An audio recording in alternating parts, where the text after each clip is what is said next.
ठीक। चलिए गाइस, स्वागत है आप लोगों का भाई आज पहली क्लास में संघर्ष 2.0 बैच के अंदर। 5 मिनट मुझे सुनना दोस्त पहले स्टार्टिंग में।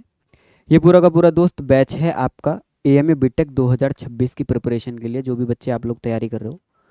और आप लोगों का दोस्त मैं दिल से स्वागत करता हूँ, जितने भी बच्चों ने ज्वाइन किया और आप क्लास के अंदर दोस्त प्रेजेंट हो, सारे के सारे लोग।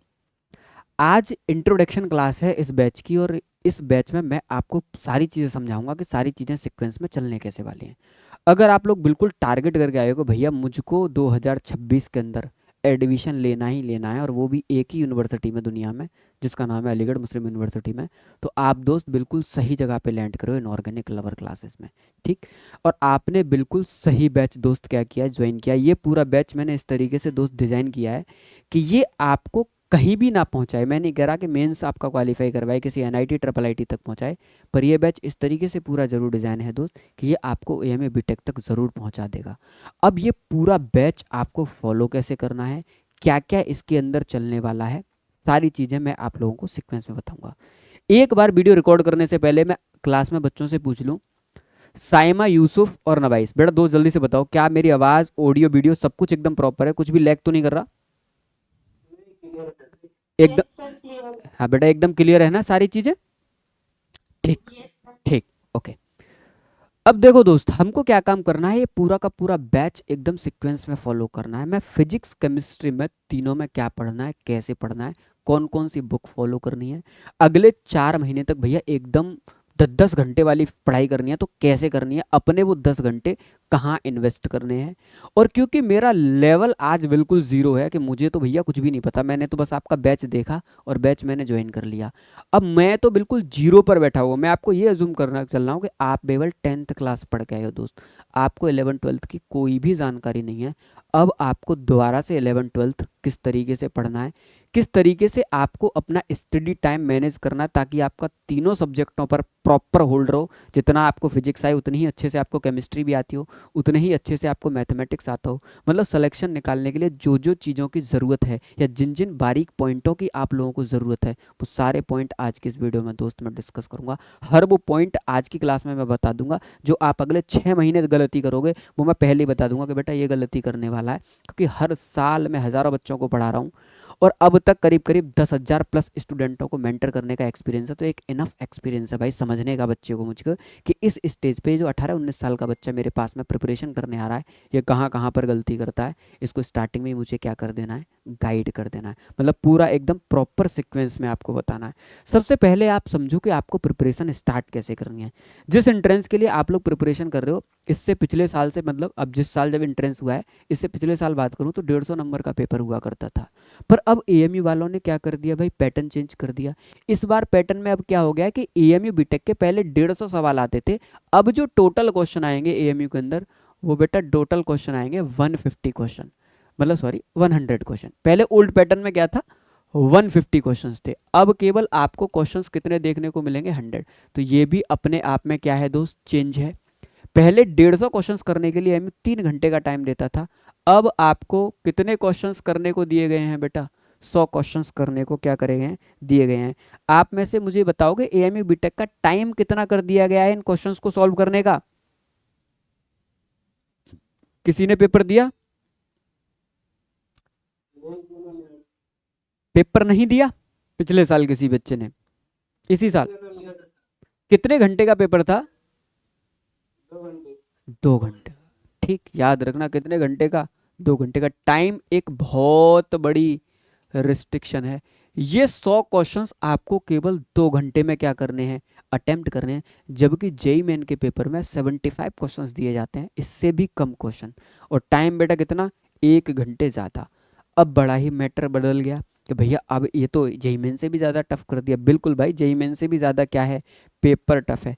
अब क्वेश्चंस का डिस्ट्रीब्यूशन कैसे किया है, फिजिक्स के अंदर 33 क्वेश्चन मिलेंगे, केमिस्ट्री के अंदर आपको 33 मिलेंगे, मैथ में एक सवाल ज़्यादा मिलेगा, वो आपको मिलेगा 34 क्वेश्चंस किसके अंदर आएंगे, मैथमेटिक्स के। अब इन 100 सवालों में से भैया इस साल आपने इतने सारे बच्चों का सिलेक्शन कराया, आपको तो कट ऑफ का पूरा आइडिया होगा, पूरा आइडिया है बेटा कहाँ तक कट ऑफ क्लियर हुई है।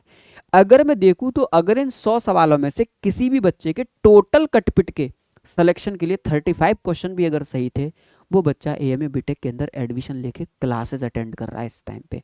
जितने भी बच्चे मेरे टच में थे जिनके 35+ नंबर थे, एज ए एक्सटर्नल बता रहा हूँ, आपके पास में कोई भी रिजर्वेशन नहीं है, कोई भी कोटा नहीं है, अगर आपके 35 नंबर आ रहे हैं, मतलब 35 क्वेश्चंस कटपिट के 100 में से सही हैं, तो आपको एएमए बीटेक के अंदर कुछ ना कुछ इस बार अलॉट हुआ है, मतलब एडमिशन कंफर्म है। और ये एडमिशन सेल्फ फाइनेंस में नहीं हुआ, मेन ब्रांचेस के अंदर एडमिशन हुआ है। मतलब सेल्फ फाइनेंस के लिए आप इससे थोड़ा सा कम भी मान सकते हो, 30-32 तक भी, आप 30 तक भी एडमिशन हुए हैं। पर मैं बिल्कुल सेफ आपको खेलना सिखा रहा हूँ कि आप बिल्कुल सेफ हैं। 35 100 में से कितने नंबर लेके आने हैं बेटा? 35। तो मैं मान सकता हूँ 33% पेपर आपको पूरा सॉल्व करना है एक्यूरेटली। अगर आपने कर दिया, आपका एडमिशन कंफर्म है। लेकिन वो बच्चा जो ये कह रहा है कि भैया मुझको कंप्यूटर साइंस चाहिए एएमए बीटेक के अंदर, तो फिर फॉर सीएस आप लोगों को आइडिया होना चाहिए कि अगर मैं फॉर सीएसई की बात कर रहा हूँ तो इसका मतलब अप्रॉक्सीमेटली मेरे 60 क्वेश्चन सही होने चाहिए। ये चीज़ याद रखना। अगर मैं सीएसई की डिमांड कर रहा हूँ कि भैया मुझको कंप्यूटर साइंस से एएमए से बीटेक करनी है, तो फिर मेरी कैलकुलेशन के अकॉर्डिंग इस बार आपके 60+ पर आप बच्चा बिल्कुल सेफ था, जिसका सीएस के अंदर क्या हो गया भाई? एडमिशन हो गया। ये चीज़ आप लोग समझना। अब पूरे पेपर में से मुझे 35 नंबर कैसे निकाल के लाने हैं भैया, ये समझा दो। साथ के साथ एक चीज़ और बहुत खूब बारीकी से समझना, मैंने पहले ही लिख दिया, ये जो पेपर बेटा 2 घंटे में हुआ है ना, इस बार ऐसे बहुत सारे बच्चे थे जिनको बहुत सारे सवाल आते थे, क्वेश्चन अटेम्प्ट ही नहीं कर पाया बच्चा। हमसे आगे बोला भैया मैं पेपर अटेम्प्ट नहीं कर पाया क्योंकि 2 घंटे कब गुजर गए मुझे पेपर में पता भी नहीं चला। ऐसे ऐसे बच्चे थे। क्यों? क्योंकि उनको पेपर अटेम्प्ट करना ही समझ में नहीं था कि सबसे पहले मुझको आसान आसान अटेम्प्ट करने थे। अगर आसान आसान वो बच्चा अटेम्प्ट करता तो वो आराम से क्या कर लेता? सिलेक्शन निकाल लेता। क्योंकि उसने आसान आसान अटेम्प्ट इसलिए नहीं करे थे, आसान आसान अटेम्प्ट करने का केवल कॉन्सेप्ट उस बच्चे के लिए चलता है जिसने पूरा कंटेंट अच्छे से पढ़ा हो। मतलब उसको फिजिक्स के सारे चैप्टर आते हो, केमिस्ट्री के सारे चैप्टर आते हो, मैथमेटिक्स के सारे चैप्टर आते हो, तभी तो वो पूरे पेपर में से आसान आसान उठाएगा। अब जनरली प्रिपरेशन के दौरान आप लोग क्या गलती करते हो? इंडिविजुअल सब्जेक्ट में इंटरेस्ट डेवलप होता है, हमेशा याद रखना।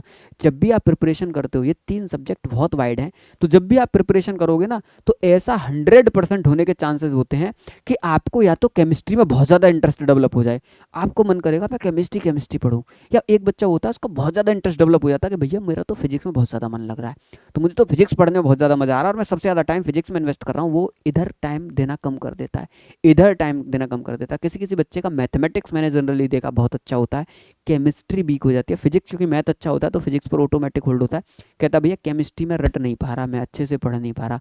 ये चीज़ से आपको मुझे बचाना है। आपको हर सब्जेक्ट बैलेंस्ड पढ़ना है, और बैलेंस पढ़ने का तरीका ये होता है कि आप स्टार्टिंग से अच्छे से पढ़ो। अगर आप एंड मोमेंट पे प्रिपरेशन स्टार्ट कर रहे हो, जैसे अप्रैल में टेस्ट होगा, आप फरवरी से प्रिपरेशन स्टार्ट कर रहे हो, जनवरी से स्टार्ट कर रहे हो, फिर तो आप इंडिविजुअल सब्जेक्ट ही पढ़ो तो ही सही है। लेकिन अभी आप लोगों के पास में इनफ 7-8 महीने का टाइम है, तो मेरे हिसाब से आपको तीनों सब्जेक्ट बैलेंस्ड पढ़ने चाहिए। अब ये तीनों सब्जेक्टों में बैलेंस कैसे पढ़ा जाए ताकि हर सब्जेक्ट में मेरा इक्वल इंटरेस्ट रहे, यही चीज़ मैं आज की वीडियो में आप लोगों को डिटेल में बताऊंगा कि आपको सारे सब्जेक्ट मैनेज कैसे करने। क्योंकि अगर आपने मैनेज करके सब्जेक्ट पढ़ लिए ना, तो फिर ये गेम आपके लिए बहुत आसान हो जाएगा सीएस तक पहुंचने वाला दोस्त। ये चीज़ मेरी समझ लेना। यहाँ तक पहुंचने का गेम उस बच्चे के लिए सबसे ज़्यादा आसान हो जाएगा जिसने ये समझ लिया कि मुझको तीनों सब्जेक्ट बैलेंस कैसे पढ़ने। अब किसी एक सब्जेक्ट में तो बहुत अच्छा इंटरेस्ट डेवलप हो जाता है, किसी एक सब्जेक्ट में आप लोग देखते हो कि इंटरेस्ट बड़ा थोड़ा सा कम हो जाता है। उसका मैं आपको वीक पॉइंट बताऊंगा होता क्या है। आपको सब्जेक्ट का तोड़ ही नहीं पता कि तोड़ क्या है।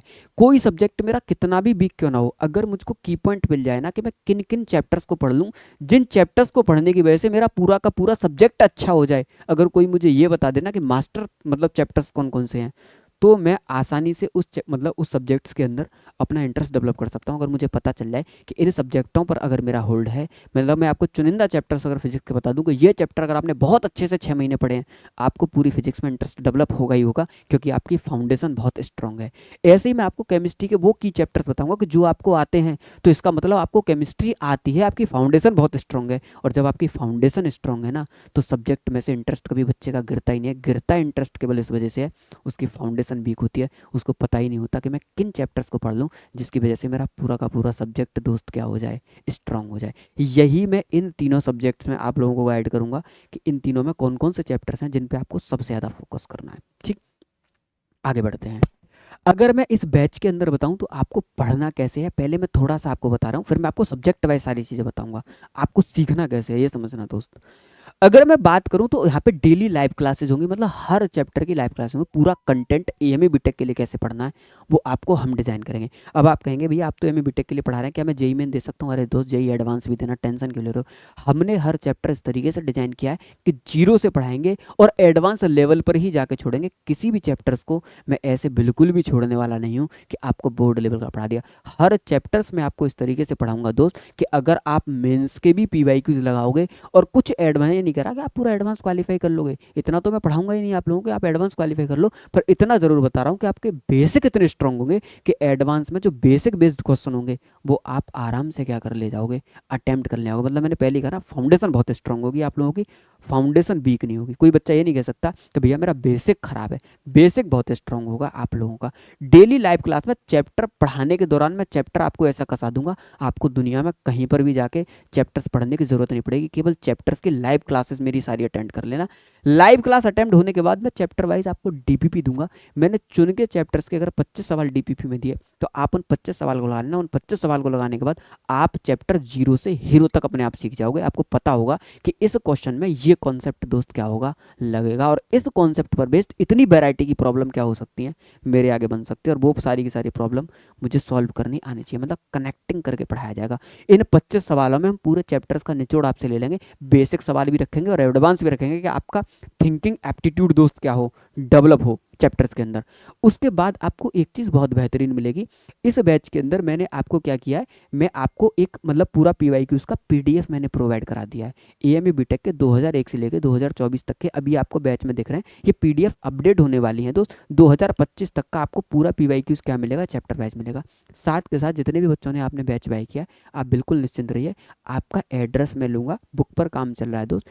ये बुक आपको फ्री ऑफ कॉस्ट कुरियर करूंगा मैं आपके घर पे। जितने भी बच्चे संघर्ष 2.0 के अंदर हो आप लोग, आप सबको मैं ये पूरी की पूरी बुक, ये दिख रहा है ना 2001 से लेकर 2025 तक के पीवाईक्यूज, ये बुक मैं आपको क्या करूंगा, डिलीवर करूंगा। साथ के साथ एएमए बीटेक की एक चैप्टर वाइज टेस्ट सीरीज की भी मैं वीडियो मतलब बुक बना रहा हूँ, सोच रहा हूँ वो हार्ड बुक भी मैं आप लोगों के लिए क्या करूंगा, डिलीवर। हर चैप्टर के 25-25 30-30 सवालों को मैं लेके इस बुक को डिजाइन कर रहा हूँ, ताकि उन 30 क्वेश्चंस के अंदर आप लोगों का पूरा दोस्त क्या आ जाए, चैप्टर आ जाए। और एंड मोमेंट पर जब आप क्विक रिवाइज करो तो पीवाईक्यूज के बाद में आप उस बुक को फॉलो करो। तो ये दो चीज़ मैं आप लोगों को देने वाला हूँ, जिसमें एक चीज़ इस बैच के अंदर बिल्कुल फ्री ऑफ कॉस्ट रहेगी, जैसा आपसे प्रॉमिस किया है।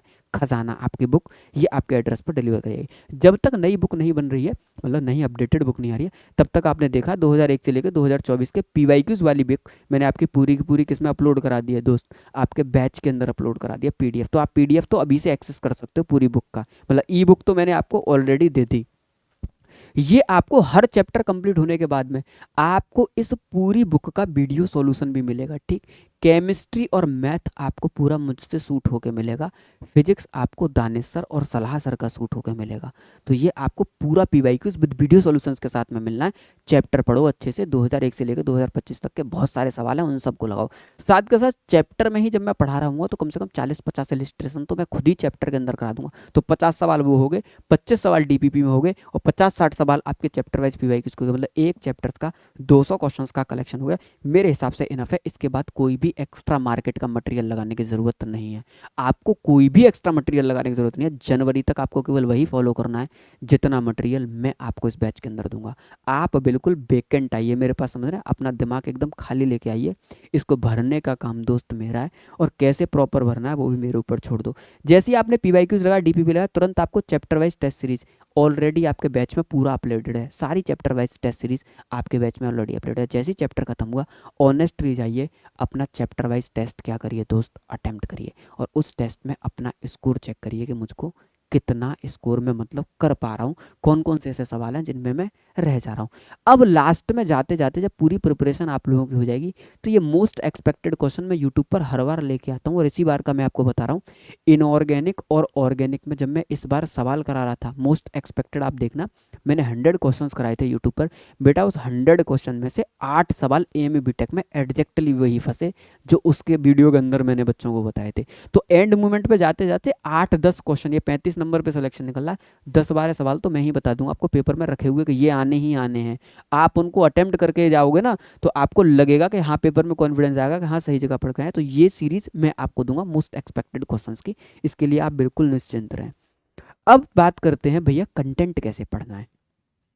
कोशिश करूंगा आज की इस वीडियो में मैं आपको केमिस्ट्री और मैथ का तो कम से कम पूरा का पूरा आइडिया दूं। अब मैं क्या पढ़ाने वाला हूँ इस बैच के अंदर आप लोगों को, मैं इस बैच के अंदर आप लोगों को पूरा केमिस्ट्री पढ़ाने वाला हूँ, पूरा इनऑर्गेनिक, पूरा ऑर्गेनिक, पूरा फिजिकल। तो केमिस्ट्री तो मेरे हाथ में रहने वाली है। इसके बाद साथ के साथ मैं आप लोगों को बता दूं, मेरा मैथमेटिक्स पर भी बहुत अच्छा होल्ड है दोस्त। मतलब मैथ भी मुझे उतना ही आता है जितना मुझको केमिस्ट्री आता है। तो ये जो मैथमेटिक्स है ना, इसके कुछ पार्ट मैथ के मैं आप लोगों को पढ़ाऊंगा। मैं ये नहीं कह रहा कि मैं पूरा मैथमेटिक्स आप लोगों को पढ़ाऊंगा, पर इसके बहुत सारा पार्ट आप लोगों को मुझसे पढ़ने का मौका मिलेगा। मैं मैथ पढ़ाऊंगा, स्ट्रॉन्ग स्ट्रॉन्ग वाला पार्ट, जहाँ से सबसे ज़्यादा स्कोरिंग है वो पार्ट आपसे, मतलब वो पार्ट आप लोग मुझसे पढ़ोगे। बाकी आपके पास में एक अपॉर्चुनिटी बहुत अच्छी होगी, मैथ का बहुत सारा पार्ट जो मैं नहीं पढ़ाऊंगा कोई और टीचर लाइव में पढ़ाएगा, मेरी लास्ट ईयर की रिकॉर्डिंग्स आप लोगों को मिल जाएंगी उसी पार्ट की, जिसको कोई और टीचर पढ़ा रहा है तो लाइव में भी पढ़ लो। और उसके बाद क्विक रिवीजन के लिए उन्हीं सारे चैप्टर्स को आप मेरी वीडियोज़ को लगा लेना लास्ट ईयर की, जिससे आपको थोड़ा सा कॉन्फिडेंस दोस्त क्या होगा आ जाएगा चैप्टर्स के अंदर। अब समझो आपको पढ़ना कैसे है। ये जो केमिस्ट्री है दोस्त, ये 33 नंबर की आपको पेपर के अंदर देखने को मिलेगी एएमयू बीटेक में। अब 33 मार्क्स की ये जो है ना, इसमें ऐसा देखा गया जो मेजर पोर्शन है वो भैया इनऑर्गेनिक और ऑर्गेनिक का है। ये दो दो मतलब यूनिट हैं इसके अंदर, इनऑर्गेनिक ऑर्गेनिक।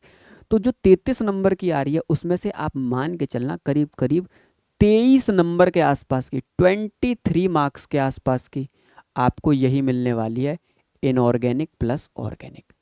अब ये केमिस्ट्री का वो पोर्शन है जिसमें जनरली बच्चा परेशान रहता है, उसको पता नहीं होता कि भैया पढ़ना कैसे है। और मेरा यही जोन सबसे ज़्यादा स्ट्रांग है, जिसके मतलब दम पे हमारे बच्चे सिलेक्शन निकालते हैं। जो मेरे बच्चे बहुत वीक होते हैं ना पढ़ने में, जिनको मैथ बहुत अच्छे से नहीं आता, मतलब फिजिक्स बहुत अच्छे से नहीं आता, वो इस वाले पोर्शन को, क्योंकि इस पोर्शन में न्यूमेरिकल नहीं है दोस्त, इस पोर्शन का कंटेंट इस तरीके से केमिस्ट्री में डिजाइन है कि इसमें आपको न्यूमेरिकल नहीं मिलेगा सॉल्व करने के लिए। आपको कंटेंट पढ़ना है और उस कंटेंट पर बेस्ड क्वेश्चन बनेंगे, उन क्वेश्चंस को सॉल्व करना है, कोई मैथमेटिकल कैलकुलेशंस नहीं है। और मैं कहता हूं बच्चे से कि बेटा ये जो 23 नंबर का पेपर बन रहा है या 20 नंबर का पेपर बन रहा है, मेरे पास पढ़ने के बाद में बेटा 17 मार्क्स कन्फर्म है। वो पेपर जिसकी कट ऑफ ही मतलब 30-35 पे जा रही है, 35 नंबर पर बच्चे का सिलेक्शन हो रहा है, उस 35 में से आधा काम तो मैं ही कर दूंगा आप लोगों का। वो बच्चा जो मैथ में बहुत वीक है, वो बच्चा जो फिजिक्स के अंदर बहुत वीक है, कैलकुलेशंस में उसको दिक्कत होती है, भैया मैं तो भूल जाता हूँ, न्यूमेरिकल गलत हो जाते हैं, या बहुत अच्छी अच्छी वैरायटी की प्रॉब्लम मुझसे होती नहीं, उस बच्चे से मैं कहता हूँ मेरा ये वाला कंटेंट बेटा बिल्कुल मिस मत करना, इनऑर्गेनिक ऑर्गेनिक जो मैंने पढ़ा दिया कॉपी से डिक्टो आएगा इस बार, पूरा इनऑर्गेनिक पूरा ऑर्गेनिक।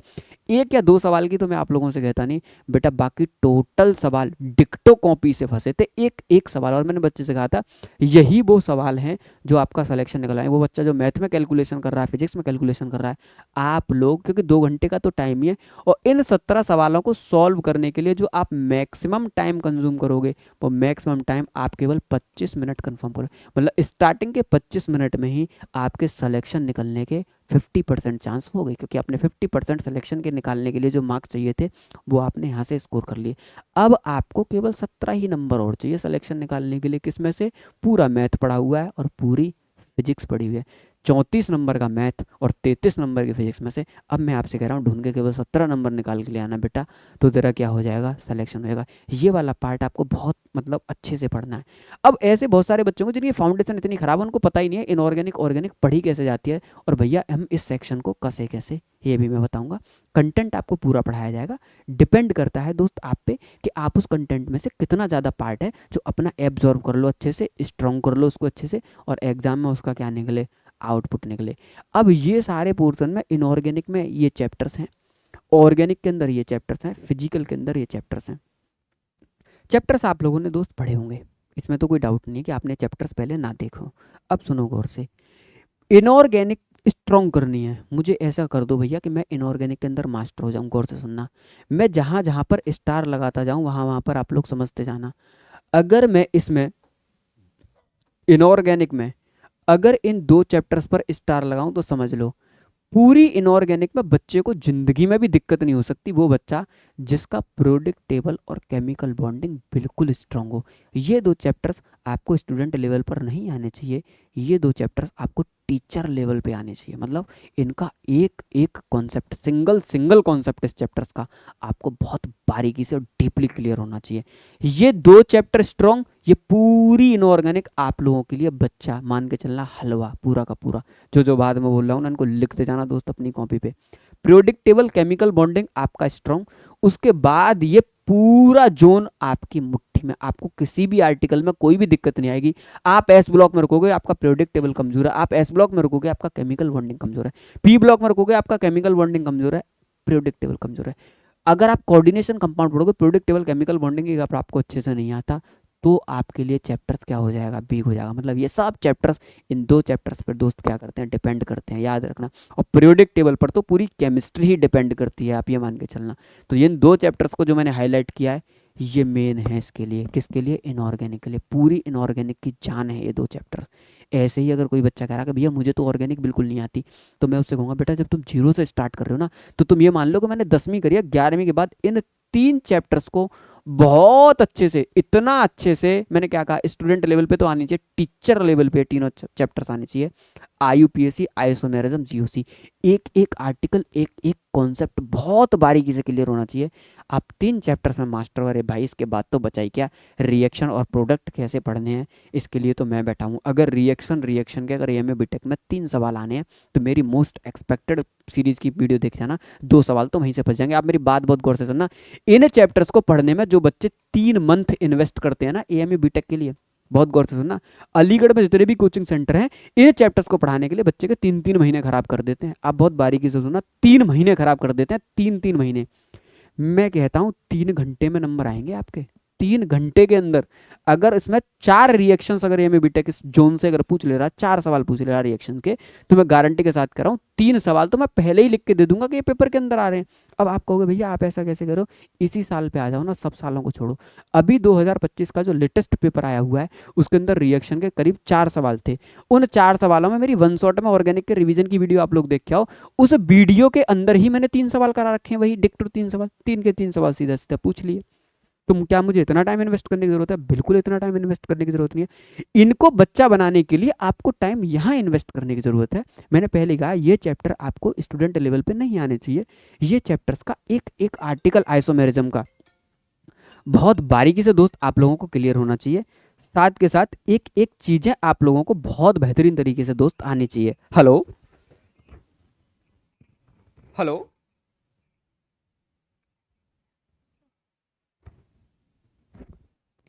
क्या आप लोगों को मेरी बातें क्लियर हैं? समझ रहे हो? एक एक आर्टिकल आपको बारीकी से क्लियर होना चाहिए। जब आपको इस चैप्टर्स का एक एक आर्टिकल बहुत बारीकी से क्लियर होगा, तो फिर आपको सारी चीजें दोस्त बहुत प्रॉपर समझ में आएंगी। आपको ऐसा लगेगा ही नहीं कि भैया कुछ भी नया है जो मुझे नहीं आता है। आप मेरी बात समझ रहे हो?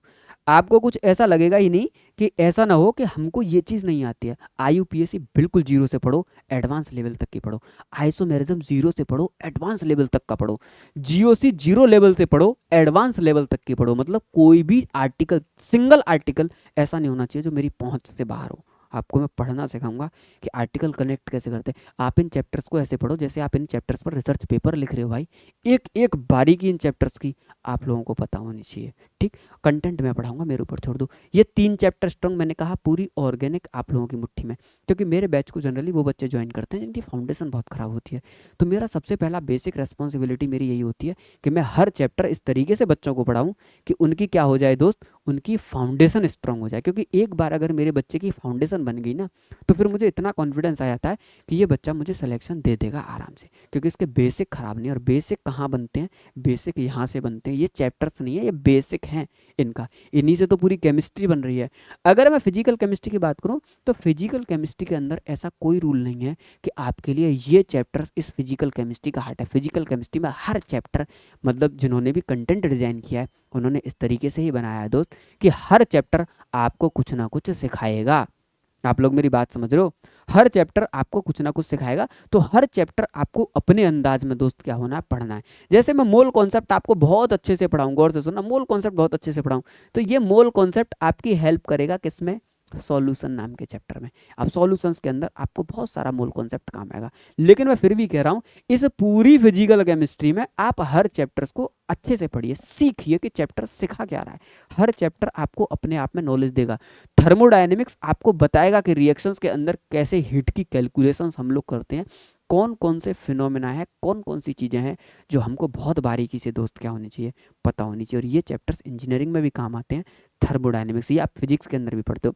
ऐसे ही आप इलेक्ट्रोकेमिस्ट्री को पढ़ो, आप देखो कि बैटरी बन कैसे रही है, बैटरी के अंदर कौन कौन सी रिएक्शन हो रही है, किस तरीके से कैलकुलेशंस होती है, किस वेराइटीज़ की प्रॉब्लम बनती है, और प्रॉब्लम बनती है तो हमको किस लेवल पर नॉलेज होनी चाहिए, ताकि हम हर न्यूमेरिकल आराम से क्या कर सकें, अटेम्प्ट कर सकें, हमको दिक्कत ही ना हो दोस्त चैप्टर्स के अंदर। ऐसे ही आपका केमिकल काइनेटिक्स है, इक्विलिब्रियम है, सॉलिड स्टेट है, सॉल्यूशन है, ये सारे चैप्टर्स दोस्त आपको पढ़ने हैं। और पूरी फिजिकल केमिस्ट्री लास्ट ईयर तक मैं नहीं पढ़ाता था अपने बैचेस में, इस बार मैं पूरी फिजिकल केमिस्ट्री आप लोगों को पढ़ाऊंगा। मतलब इन कंटेंट को पढ़ने के बाद में आप चैप्टर्स को मार्क करते हैं, टिक लगाते हैं साथ के साथ, जैसे जैसे चैप्टर होते हैं टिक लगाते हैं ना। इस चैप्टर का मैंने एक बार रिवीजन किया, इस चैप्टर का 2 बार रिवीजन किया, 2 बार डीपीपी करिए, 3 बार टेस्ट लगाया, पीवाईक्यूज मैंने 3 बार अपने आप सॉल्व करे। इसका मतलब इस चैप्टर मेरा अब अच्छे लेवल पे क्या है, स्ट्रॉन्ग है। बहुत ज़्यादा नहीं, स्टार्टिंग में एक एक बार रिवीजन, एक एक बार डीपीपी, एक एक बार टेस्ट सीरीज, एक एक बार सारे पीवाईक्यूज पर चैप्टर वाइज आपको कम से कम जनवरी तक घूम जाना है दोस्त। जब आप एक एक बार घूम गए ना, दोबारा में आपकी स्पीड बहुत अच्छी हो जाएगी। तिबारा में तो आप एक एक दिन में 10-10 चैप्टर्स को करने लग जाओगे। ऑटोमेटिक स्पीड बनती है, स्पीड बनती है आपकी कंसिस्टेंसी से। आपको केवल पूरी प्रिपरेशन के दौरान कंसिस्टेंसी को दोस्त क्या करना है, फॉलो करना है। तो इसमें ऐसा कोई हाइड एंड फास्ट रूल नहीं है आप लोगों के लिए कि मैं आपसे कह दूं कि भाई अगर आप ये चैप्टर्स पढ़ लो फिजिकल के अंदर तो आपकी पूरी फिजिकल केमिस्ट्री दोस्त क्या हो जाएगी, स्ट्रांग हो जाएगी। आगे बढ़ते हैं। ये केमिस्ट्री का पूरा जोन है। थोड़ा सा मैं थमता हूँ, आप लोगों से पूछता हूँ, क्या बेटा यहाँ तक की बातें आप लोगों को समझ में आ रही हैं? 30 मिनट हो गया मुझे बोलते बोलते। आज ही क्लास है, आज के बाद ऐसी कोई भी क्लास आपको कभी देखने को नहीं मिलेगी। ये इंट्रोडक्शन क्लास है, तो मैं आपको वो सारी चीज़ें बताऊंगा जो आप 6 महीने पढ़ने के बाद सीखोगे ना, वो पहले वो एक्सपीरियंस पूरा मैं आपको पहले ही दे दे रहा हूँ। आप 6 महीने पढ़ने के बाद सोचो अच्छा भैया मैं प्रोडक्ट टेबल केमिकल बॉन्डिंग मैं जैसे अच्छे से मैंने पढ़ लिया तो मुझे पूरी इनऑर्गेनिक समझ में आ रही है, वो मैं आपको पहले ही बता दे रहा हूँ कि पहले से ही करके चलना, ऑटोमेटिक ही समझ में आएगी। टेंशन वाली कोई भी बात नहीं है। अब समझो मैथमेटिक्स को कि भैया मैथ में कैसे कैसे हमको पढ़ना है। मैथ को जनरली मैंने 5 जोन में डिवाइड किया है। पहला जोन मैंने मैथ का रखा है ट्रिग्नोमेट्री, दूसरा जोन में मैथमेटिक्स का रखता हूं बेटा अलजेब्रा, ठीक, तीसरा जोन में रखता हूं मैथमेटिक्स का ज्योमेट्री, और चौथा जोन रखता हूं कैलकुलस। और मैं बच्चे से कहता हूं कि भाई अगर आप कुछ भी ना करो ना, एक जोन और है अगली स्लाइड पे वो भी दिखाऊंगा।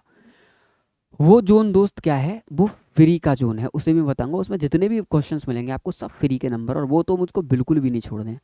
आप इसके कोई भी 5 में से 3 जोन स्ट्रॉन्ग कर लो, तो अगर 34 नंबर का मैथमेटिक्स आ रहा है, 34 नंबर का आ रहा है, तो आप मान के चलना आपके 15 सवाल तो कंफर्म है कि आप फोड़ के ही आओगे पेपर के अंदर। वो 15 सवाल आपके हाथ से छूटने वाले नहीं है। कोई भी 3 जोन, अगर बच्चा मुझसे ये कह रहा है कि भैया मैं तो पूरी ज्योमेट्री छोड़ने को तैयार हूँ, मैं तो पूरी कैलकुलस छोड़ने को तैयार हूँ, मेरी समझ में नहीं आ रही, अल्दो मैं आपसे कहूँगा कि जितने भी बच्चे बीटेक की तैयारी कर रहे हैं बेटा ऐसी गलती कभी भी मत करना। मेरे पास तो बच्चे एंड तक आते हैं और मुझे पता है एंड तक आते आते उनके अंदर स्टेमिना ही नहीं रहता कि वो इन वाले पार्टों को झेल पाएँ, तो ये पूरे पूरे पार्ट रह जाते हैं। तो फिर मैं उनको मिनिमम टाइम में बताता हूँ कि ये जोन तो आपको छोड़ना ही नहीं है, एक अलजेब्रा और एक ट्रिग्नोमेट्री, और इसके बाद में एक 5th जोन अभी बताऊंगा फ्री का, वो आपको करना ही करना है। मतलब टारगेट रखना कि 3 जोनों पर तो मेरी ऐसी कमांड होनी चाहिए कि अगर 3 जोनों से एएमए बीटेक 2026 के अंदर अगर 15 सवाल पूछ रहा है तो 14 सवाल सही करके आऊँगा। मैं एक सवाल छोड़ूंगा, एक या 2 सवाल छोड़ूंगा, 13 सवाल ठोक के सही करके आऊँगा पेपर में। करने के दौरान ही मुझे कॉन्फिडेंस होगा हाँ मेरा एक भी सवाल गलत नहीं है। 3 जोनों पर कम से कम आपकी पकड़ बहुत अच्छी होनी चाहिए। अब वो 3 जोन आप ट्रिग्नोमेट्री ज्योमेट्री कैलकुलस पकड़ रहे हो, ट्रिग्नोमेट्रिक अलजेब्रा ज्योमेट्री पकड़ रहे हो, ट्रिग्नोमेट्री ज्योमेट्री और इसके बाद जो 5th जोन है उसको पकड़ रहे हो, ये आपके ऊपर डिपेंड करता है। लेकिन जो लास्ट वाला 5th जोन है उसके लिए तो मैं आपसे पर्सनली कहूँगा कि वो तो आपको छोड़ना ही नहीं है भाई, वो तो आपको करना ही करना है, क्योंकि वो तो फ्री का मार्क्स देगा पूरा जोन। वहाँ से जो भी नंबर मिलेंगे वो आपको फ्री को मिलेंगे। अब समझो भैया मैं मैथमेटिक्स में 0 हूँ, आप ये कह दो मैंने बैच ज्वाइन कर लिया आपका, मुझे मैथ में कुछ नहीं आता है। अब आप ये कहोगे मुझे 10वीं तक नहीं आता तो बहुत बड़ी दिक्कत हो जाएगी, लेकिन आप बस ये बोल दो कि भैया मुझे 10th क्लास तक सब आता है, 10वीं तक की तो मेरे कॉन्सेप्ट बिल्कुल एकदम क्लियर है। हाँ 11वीं 12वीं में कमज़ोर हूँ और आप मुझे मैथ में बिल्कुल 0 मान सकते हो। क्या आप मुझे मैथ में इतना तैयार कर सकते हो कि 34 नंबर का पेपर जब मैं एमए बीटेक 2026 में बैठूँ तो क्या आप मुझे आज ऐसा बता सकते हो कि मैं उसमें 20 सवाल आराम से अटेम्प्ट कर लूँ जाके? मैं बताऊंगा आराम से 20 सवाल अटेम्प्ट करोगे, कोई रोक नहीं सकती दुनिया की ताकत बेटा कि 20 सवाल अगर आप लोग ना अटेम्प्ट करके आओ। अब आपको पढ़ना कैसे है आप ये समझना। पूरे मैथमेटिक्स को सीखने के लिए एक यूनिट ऐसी है जो पूरे मैथमेटिक्स में लगती है, जिसका नाम है ट्रिग्नोमेट्री। ये ट्रिग्नोमेट्री अलजेब्रा में यूज होती है, ये ट्रिग्नोमेट्री ज्योमेट्री में भी यूज होती है, और ये ट्रिग्नोमेट्री ही पूरी की पूरी कैलकुलस क्या है? ट्रिग्नोमेट्री। तो ये तो पूरा जोन ही भैया क्या है? ट्रिग्नोमेट्री। तो इस एक यूनिट को पढ़ने से क्या मेरा पूरे मैथमेटिक्स पर होल्ड हो जाता है? हाँ दोस्त, इस एक यूनिट को पढ़ने से आपको पूरे मैथमेटिक्स में हेल्प मिलती है। इसलिए मैं बच्चे से कहता हूँ बेटा ट्रिग्नोमेट्री के अंदर आप स्टूडेंट नहीं होने चाहिए, ट्रिग्नोमेट्री के अंदर आप मास्टर होने चाहिए। ट्रिग्नोमेट्री बिल्कुल बारीकी से एक एक वैरायटी की प्रॉब्लम, एक एक कॉन्सेप्ट आपका क्रिस्टल क्लियर होना चाहिए। आपको पता होना चाहिए कि पूरी ट्रिग्नोमेट्री में कितनी वैरायटी की प्रॉब्लम बन रही है, क्या डीपली कॉन्सेप्ट्स हैं जो मुझे पता हो, तो मुझे एकदम कॉन्फिडेंस रहे कि हाँ मुझे चैप्टर बहुत अच्छे लेवल पे आता है। ठीक, कोटा में बैठे बच्चे से भी मैं कंपटीशन कर सकता हूँ अपना कि आजा बेटा ट्रिग्नोमेट्री में भिड़ ले, पूरी ट्रिग्नोमेट्री में मेरे से बहस कर ले, एक एक कॉन्सेप्ट मेरे बिल्कुल बारीकी से क्लियर है। और ये पूरा क्लियर है तो पूरा कैलकुलस क्लियर है, एल्जेब्रा में भी हेल्प मिलेगी, ज्योमेट्री में भी हेल्प मिलेगी, और आगे जो यूनिट है उनके अंदर भी हेल्प मिलेगी। इसका मतलब ये तो आपको स्ट्रॉन्ग करना चाहिए, ये पूरे मैथमेटिक्स का हार्ट है, एक आपकी ट्रिग्नोमेट्री। और एक चीज़ याद रखना एडवांस के लिए मैं यहीं पे स्टार लगा के लिख दे रहा हूँ, जिस चैप्टर का नाम है फंक्शन, बस पूरे मैथमेटिक्स का हार्ट बोला जाता है ये फंक्शन। अब मेरी बात सुनना गौर से, मैं ट्रिग्नोमेट्री प्लस फंक्शन को मिला के मैथमेटिक्स का हार्ट बोलता हूँ। मैं कहता हूँ बच्चे से अगर ये चैप्टर्स क्लियर हैं तो उसको मैथमेटिक्स में फिर बहुत ज़्यादा दिक्कत नहीं आएगी, फिर तो उसको केवल समझना है। और सबसे आसान चीज़ पूरे मैथमेटिक्स के अंदर क्या है कि अगर आपको फंक्शन और बेसिक ट्रिग्नोमेट्री क्लियर है तो फिर एलजेब्रा पढ़ने में आपको बहुत ज़्यादा आसानी होती है। और एलजेब्रा के अंदर दोस्त क्या होता है, बहुत ज़्यादा प्रॉब्लम नहीं होती हैं। एलजेब्रा इस तरीके से मैंने पूरा डिज़ाइन किया है कि पूरी सीक्वेंस एंड सीरीज़ के अंदर मैक्सिमम टू मैक्सिमम 15 तो कॉन्सेप्ट हैं। गौर से सुनना, कितने आर्टिकल हैं? 15 आर्टिकल है। 15 तो मैं बहुत ज़्यादा बोल रहा हूँ, 10 ही आर्टिकल बैठेंगे, 10 आर्टिकल हैं। और पता है कितनी वैरायटी की प्रॉब्लम है? खिंच के 25 वेराइटीज़ की प्रॉब्लम है। अगर मैं 25 वेराइटी की प्रॉब्लम अगर आपको करा दूं किसमें, केवल इस सीक्वेंस सीरीज में, तो आपका सीक्वेंस सीरीज 0 से लेके एडवांस लेवल तक का हो गया। इनमें बहुत कम कम आर्टिकल्स हैं, उन आर्टिकल्स को अच्छे से पढ़ लो, उन आर्टिकल पर बेस्ड प्रॉब्लम कर दो, फिर आपके लिए बहुत ज़्यादा वैरायटी पढ़ने के लिए नहीं है। तो एलजेब्रा आप अच्छे से पढ़िए। क्वाड्रेटिक के अंदर भी जाओगे कितने आर्टिकल मिलेंगे? क्वाड्रेटिक के अंदर ज़्यादा से ज़्यादा 10 से 11 आर्टिकल मिलेंगे। उन 11 आर्टिकल में ही पूरा क्वाड्रेटिक समा जाएगा। वो उन 11 आर्टिकल पर बेस्ड ज़्यादा से ज़्यादा 20 से 25 प्रॉब्लम ऐसी बनेंगी जो उसमें पूरा क्वाड्रेटिक कवर हो जाएगा 0 से एडवांस लेवल का। याद रखना, प्रॉब्लम कब स्ट्रांग बनती है? प्रॉब्लम तब स्ट्रांग बनती है जब मल्टीपल चैप्टर्स कनेक्ट कर जाएं। कि भाई क्वाड्रेटिक का क्वेश्चन है, मैंने उसमें ट्रिग्नोमेट्री भी ऐड कर दिया, और गौर से सुनना मैंने उसमें कॉम्प्लेक्स नंबर भी ऐड कर दिया। हमेशा होता है, याद रखना, क्वाड्रेटिक के अंदर ट्रिग्नोमेट्री और कॉम्प्लेक्स नंबर मिलकर एक जबरदस्त प्रॉब्लम क्रिएट करते हैं। अगर ये तीनों चैप्टर मेरे स्ट्रांग होंगे तभी जाके मैं क्वेश्चन हला पाऊंगा। ऐसा ही कॉम्प्लेक्स नंबर के अंदर होता है, कॉम्प्लेक्स नंबर में ट्रिग्नोमेट्री भी आ जाती है और क्वाड्रेटिक। ये 3 चैप्टर बड़े कनेक्टिंग चैप्टर हैं। और सबसे अच्छी प्रॉब्लम वो बनती है जिसके अंदर क्वाड्रेटिक भी होता है, ट्रिग्नोमेट्री भी होती है, कॉम्प्लेक्स नंबर भी होता है, और सीक्वेंस सीरीज के कॉन्सेप्ट भी लग जाते हैं। Arithmetic mean is greater than geometric mean, geometric mean is greater than और इक्वल टू हार्मोनिक मीन। मैं आपको कनेक्ट करके बता रहा हूँ, ये प्रॉब्लम बहुत एडवांस लेवल की और बहुत बढ़िया बढ़िया वैरायटी की प्रॉब्लम बनती हैं, जिनमें एक साथ 3-3 4-4 चैप्टर्स दोस्त क्या होते हैं, कनेक्ट होते हैं। तो आपको पढ़ने में इंटरेस्ट तब डेवलप होगा जब आपको कोई बताने वाला होगा। और बताने के लिए दोस्त क्या चाहिए? एक्सपीरियंस चाहिए। एक ऐसा टीचर चाहिए जिसकी मार्केट में रिसर्च बहुत हाई है। और मैं आप लोगों से ऑनेस्टली बोल रहा हूँ, मैथ और केमिस्ट्री में तो बहुत हाई रिसर्च करके मैं आप लोगों को पढ़ाने के लिए आया हूँ। मतलब आप यहाँ पर पढ़ने के बाद आप ऐसा कभी भी फील नहीं करेंगे कि कोटा में बैठा बच्चा जो 1.5 लाख दे के कोचिंग के अंदर पढ़ रहा है ना, मैं पूरी कोशिश करता हूँ उससे भी ज़्यादा बेहतरीन कंटेंट अपने ऑनलाइन में अपने बच्चे को प्रोवाइड कराने के लिए। वो बच्चा जो कोटा में तो ठीक ठाक बच्चे भेजते हैं जिनके बेसिक्स अच्छे होते हैं, मेरे बच्चे के तो बेसिक भी खराब होते हैं जो मेरे पास तक आता है, उसके लिए भी मैं इस तरीके से कंटेंट डिजाइन कर रहा हूँ कि वो 0 पे है ना, तो एक बार मेरी सारी चीज़ों को कनेक्ट करके समझे कि चीज़ें बन कैसे रही हैं, तो वो मेरे साथ 1-2 महीने रगड़ के मेहनत करे तो वो खुद समझ जाएगा प्रॉब्लम बन कैसे रही है, और उसका बेसिक इतना स्ट्रांग हो जाएगा वो खुद प्रॉब्लम क्रिएट करने लग जाएगा। और किताबों के सवाल दोस्त हल्के लगने लग जाते हैं फिर बाद में, जब आपके कॉन्सेप्ट बहुत अच्छे होते हैं, आपको पता होता है कि मेरा ट्रिग्नोमेट्री पर होल्ड अच्छा है, सीक्वेंस सीरीज पर अच्छा है, क्वाड्रेटिक पे अब कॉम्प्लेक्स नंबर निकलेगा नहीं। और जब ये चारों मिल जाते हैं ना भाई, sequence series, quadratic, complex number और ट्रिग्नोमेट्री, तो बायनोमियल हो चाहे परमुटेशन हो चाहे मैट्रिक्स डिटर्मिनेंट हो, सब आसान लगता है। फिर ज्योमेट्री भी आसान लगती है और कैलकुलस भी भाई क्या लगता है, आसान लगता है, याद रखना। तो क्या भैया हम ऐसा नहीं कर सकते, अगले 4 महीने लग के मेहनत करें तो ये वाला पार्ट स्ट्रॉन्ग कर सकते हैं? बिल्कुल कर सकते हैं। मैं मेरे पास पूरा कंटेंट डिजाइन है, जितने लेक्चर मैं दूंगा उन लेक्चर को बस आप प्रॉपर देखना, जहाँ जहाँ पर डाउट आए मुझसे कनेक्ट करके पूछना, देखो भैया ये आर्टिकल मुझे नहीं, वरना तो आप लेक्चर देखने के बाद आपको गूजबम्स आना स्टार्ट हो जाएगा कि यार कल तक मुझे कुछ नहीं आता था और आज मेरा लेवल इतना अच्छा हो गया कि मैं चीज़ों को कनेक्ट करके पढ़ना सीख गया और मुझे सब्जेक्ट में नॉलेज भी प्रॉपर है। ये चीज़ आपको बहुत ज़्यादा दोस्त क्या करेगी, हेल्प करेगी। अब अगर मैं बात करूं ज्योमेट्री की, तो ये सेक्शन दोस्त ऐसा है जो सबसे आसान सेक्शन है। अब मुझे पता नहीं चलता कि बच्चों को समझ में क्यों नहीं आ रहा। बच्चे को समझ में से नहीं आ रहा क्योंकि जैसे ज्योमेट्री के कॉन्सेप्ट लगते हैं ना, अलजेब्रा के कॉन्सेप्ट यहाँ पे आते हैं, बच्चा हिल जाता है। इसके अंदर कैलकुलस नहीं है। आप ज्योमेट्री करने जाओगे, ज्योमेट्री में कैलकुलस इन्वॉल्व नहीं होता। ज्योमेट्री के अंदर जो इन्वॉल्व होगा वो आपका ज़्यादातर ट्रिग्नोमेट्री इन्वॉल्व होगी और अलजेब्रा की कुछ प्रॉब्लम्स दोस्त क्या होंगी, इन्वॉल्व होंगी। तो ज्योमेट्री तो बहुत आसान पोर्सन है। अगर आप इसको पढ़ो तो मैं कह रहा हूँ इससे ज़्यादा फ्री का नंबर कहीं से आपको मिल ही नहीं सकता। कहाँ से? ज्योमेट्री से। जितने लेक्चर मैं आपको प्रॉपर दूँ, जितने आर्टिकल मैं आपको प्रॉपर पढ़ाऊँ, जितनी वेराइटीज़ मैं कराऊँ, उतनी वेराइटी करके एमए बीटेक के पेपर में बैठ जाना, सवाल पूरा ऐसा लगेगा कॉपी से ही निकल के आ रहा है। क्योंकि बहुत ज़्यादा कंटेंट नहीं है, बहुत प्रिसाइज कंटेंट है यार। बच्चे को आर्टिकल ही पता नहीं होते हैं, प्रॉब्लम सवाल लगाता है उसे पता ही नहीं है कि सवाल कितने आर्टिकलों से बन रहे हैं। पूरे स्ट्रेट लाइन के अंदर ज़्यादा से ज़्यादा मुझे लग रहा है खिंच के आर्टिकल होंगे, 12 से 13 आर्टिकल होंगे। उन 13 आर्टिकल पर ही 100-100 सवाल बुकें बना के रख देती हैं बच्चे के सामने। अब मैं जब 13 आर्टिकल पढ़ाऊंगा ना, उसके बाद आपसे कहूँगा कोई भी दुनिया की बुक उठा लो, हर सवाल इन 13 आर्टिकल में से बनने, तो आपको लगेगा कि मार्केट में तो ऐसे कोई पढ़ाता ही नहीं है जैसे सर आप पढ़ा रहे हो खड़े हो गए। आपने तो आर्टिकल क्या पढ़ा है, पूरी पूरी बुक सॉल्व हो रही है हमसे आराम से बैठ के। जब आपको बेसिक एकदम स्ट्रॉन्ग है, आपको पता है कि पहला आर्टिकल स्ट्रेट लाइन की डेफिनेशन से है क्या, स्ट्रेट लाइन की इक्वेशन से, फिर दुनिया भर के आर्टिकल हैं, family of line, family of straight line, circle with line, और उसके बाद में दोस्त फाइनली जाते जाते पेयर ऑफ स्ट्रेट लाइन। ये बिल्कुल लास्ट आर्टिकल बता रहा हूँ। तो ये सारी की सारी चीज़ें जब आप कनेक्ट करके पढ़ोगे आपको ऑटोमेटिक समझ में आएगा चल क्या रहा है। तो ये भी आपका पूरा फ्री का पोर्शन है। बाकी ये पोर्शन दोस्त एक ऐसा है जिसका नाम क्या है, कैलकुलस। आप में से कितने लोग हैं दोस्त जिनका कैलकुलस, जिनको लगता है कि मेरा कैलकुलस भैया अच्छा है? एनीवन? यूसुफ, कैलकुलस, अपना कैलकुलस स्ट्रांग मानते हो या मीडियम लेवल का मानते हो? भैया मीडियम लेवल पे कैलकुलस आता है, मीडियम लेवल पे। साइमा, नवाइश,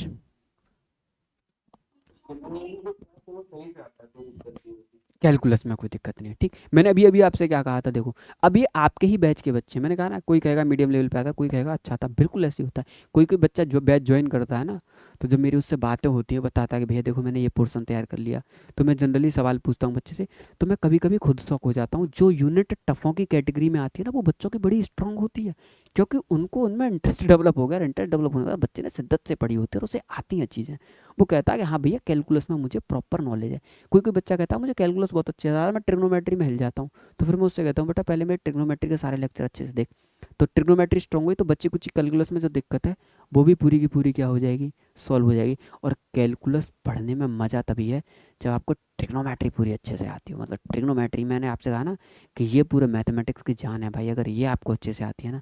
अब मैंने लेक्चर बनाए भी इस तरीके से बिल्कुल जीरो से, और 7-8 लेक्चर के अंदर बच्चा मास्टर हो गया ट्रिग्नोमेट्री के अंदर। हर वैरायटी की प्रॉब्लम के शॉर्टकट, लॉन्ग कट, उसे सब चीज़ पता है कि इसका मामला ओरिजिनेट कहाँ से हो रहा है, प्रॉब्लम बन कहाँ से रही है, ये तक समझ जाता है बच्चा। अच्छा भैया ये उस आर्टिकल में से प्रॉब्लम बनी है, देखना क्या मैं इसमें एंगल डायरेक्ट रख दूँ थीटा बराबर 30 डिग्री, तो आंसर आ जाएगा। बच्चा खुद कहता है थीटा बराबर 30 डिग्री, इस प्रॉब्लम में रखना ही नहीं, आंसर आ जाएगा, मिल भी जाएगा, ऑप्शन में लगाना नहीं है, गलत है। ये तक सीख जाओगे आप लोग, तब सारे के सारे क्या करोगे, लेक्चर अटेंड करोगे। पूरे कैलकुलस में भैया मुझे मास्टर बनना है। क्या आप मुझे बता सकते हो ऐसे कौन कौन से चैप्टर है पूरे कैलकुलस में जिनको मैं अच्छे से पढूं और मैं मास्टर हो जाऊं? बहुत गौर से सुनना। आप पूरे कैलकुलस में कभी भी नहीं रुक सकते अगर आपको डिफरेंशिएशन अच्छे से आता है। एक एक पार्ट करके बता रहा हूं, एक पार्ट होता है डिफरेंशिएशन, एक पार्ट होता है इंटीग्रेशन। अभी मैं पहले डिस्कस कर रहा हूं कि पहला फेज कैलकुलस का डिफरेंशिएशन वाला पार्ट। कैसे कोई बच्चा कहे कि मुझसे कभी डिफरेंशिएशन का कोई सवाल गलत ही ना हो, सुनो गौर से। अगर आपको डिफरेंशिएशन बहुत अच्छे से आता है, पकड़ है आपकी मास्टर लेवल की, ना तो आपसे लिमिट का सवाल गलत होगा, ना आपसे कंटिन्यूटी का सवाल गलत होगा, ना आपसे डिफरेंशियबिलिटी का सवाल गलत होगा। लिमिट, कंटिन्यूटी, डिफरेंशियबिलिटी में एक और बहुत चैप्टर है जो बहुत ज़्यादा रोल प्ले करता है, मैंने स्टार्टिंग में कहा था, जिसका नाम क्या है बेटा, फंक्शन। इसकी भी नॉलेज, क्योंकि ये मैं आपको पहले ही पढ़ा दूंगा, तो ये तो जोन मेरा पहले से ही स्ट्रांग है, और मैंने क्या कहा, केवल एक चैप्टर पे मेहनत कर लेना, जिसका नाम क्या है, डिफरेंशिएशन। डिफरेंशिएशन स्ट्रांग है, फंक्शन स्ट्रांग है, ये पूरा पोर्शन मेरे हाथ में है। अब ये पोर्शन मेरे हाथ से जाने वाला नहीं है, इसमें दुनिया में कितनी भी बड़ी से बड़ी बुक में लगा लूँ, कैलकुलस की सिंगेज का मन करे सिंगेज उठ के लगा लेना, किसी भी कोचिंग का पैकेज लगा लेना, आपको हर चीज़ हल्की लगनी स्टार्ट हो जाएगी। कब? जब आपकी पूरी ट्रिग्नोमेट्री स्ट्रांग है, फंक्शन स्ट्रांग है, डिफरेंशिएशन। अब आपसे लिमिट भी सॉल्व होगी, कंटिन्यूटी भी सॉल्व होगी, डिफरेंशियबिलिटी सॉल्व होगी।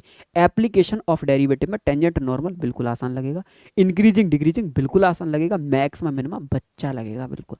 आप आर्टिकल सीखोगे, हर वेराइटी के सवाल आंखों में सॉल्व करोगे कि भैया ये तो देखो ऐसे ऐसे दो स्टेप ले लो, कोई प्रॉब्लम क्या हो जाएगी, सॉल्व हो जाएगी। ऐसे ही इस जोन को स्ट्रॉन्ग करना है, ऐसे ही नीचे वाला जोन है, इनडेफिनेट इंटीग्रेशन है, डेफिनेट है, एरिया बाउंडेड डिफरेंस। भैया इन सारी यूनिटों पे मुझे पकड़ करने के लिए क्या होगा, मैं बस एक ही बात करता हूँ, एक चैप्टर है जिसमें दिन रात लगा के मेहनत कर दो, जिसका नाम है इनडेफिनेट इंटीग्रेशन। जिस बच्चे का इनडेफिनेट बहुत स्ट्रांग है, अपर लेवल पे जैसे कहते हैं, वो बच्चे के लिए डेफिनेट बच्चों का खेल, एरिया बाउंडेड बच्चों का खेल, डिफरेंशियल इक्वेशन बच्चों का खेल, ये 3 यूनिट नीचे की बच्चों का खेल है। उसके लिए बच्चा अटकेगा इन तीनों यूनिटों में, केवल इंडेफिनेट इंटीग्रेशन में, और जिसका इंडेफिनेट स्ट्रॉन्ग, उसको कहीं पर भी दिक्कत नहीं आने वाली। तो ये 2 चैप्टर्स हार्ट हैं कैलकुलस के, और सबसे ज़्यादा मेहनत मैं इन्हीं 2 चैप्टर्स पर करता हूँ जब मैं बच्चों को पढ़ाता हूँ, फिर क्योंकि बच्चे का फ्लो बन जाता है यहाँ तक आते आते। फिर तो वो खुद ही कहता है कितनी प्रॉब्लम है भैया, 30 करा तो 3 घंटे के अंदर खत्म कर देंगे, कोई दिक्कत नहीं है, एक एक प्रॉब्लम को बारीकी से करके। तो पूरा कैलकुलस आप लोगों का क्या हो जाएगा, स्ट्रॉन्ग। इसके बाद मैंने आप लोगों से कहा था कि एक जोन है जो क्या है, फ्री वाला है, उसको भी देखते हैं। ओहो, फ्री वाला जोन तो हमने लिया भी नहीं है।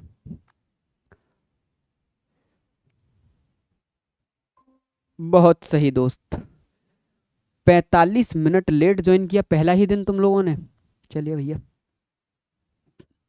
हमाद, चलिए ओके, नो इशू, रिकॉर्डिंग है, आराम से देखना। अब मेरा कौन सा वाला जोन बचा, 5th नंबर का जोन बचा, जिसको मैं कहता हूं फ्री का मार्क्स मैथ में। अब आप कहोगे भैया आप ऐसा क्यों कह रहे हो, फ्री का नंबर, बिल्कुल दोस्त, मैं तो इसको फ्री का ही नंबर कहता हूँ। और आप जब मुझसे पढ़ लेना तो आप खुद पेपर अटेम्प्ट करने के बाद आके कहोगे हाँ भैया सही कहा था आपने, फ्री का नंबर। उस फ्री के नंबर में कौन कौन सी यूनिट है जो आप लोगों को पढ़नी है। पहली यूनिट है वेक्टर, दूसरी यूनिट है दोस्त वेक्टर 3D, ठीक, तीसरी यूनिट है प्रोबेबिलिटी, फोर्थ नंबर की यूनिट है लीनियर प्रोग्रामिंग।